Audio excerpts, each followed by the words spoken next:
Obaka.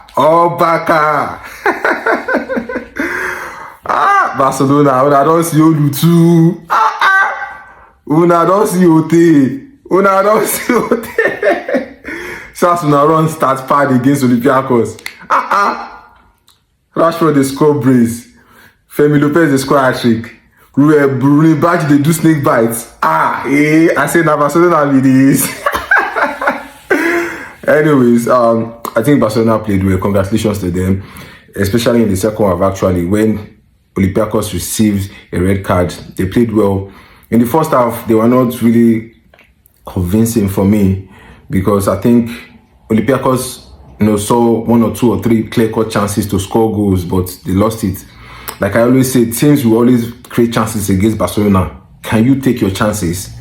But in the second half, Barcelona played more aggressively, and Olympiacos received the red card, which allowed Barcelona to, express themselves, and their quality showed in the scoreline. The quality is showing in the scoreline, 6-1.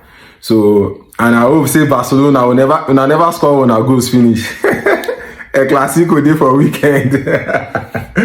We go meet for weekend, remember. Anyways, congratulations to Barca.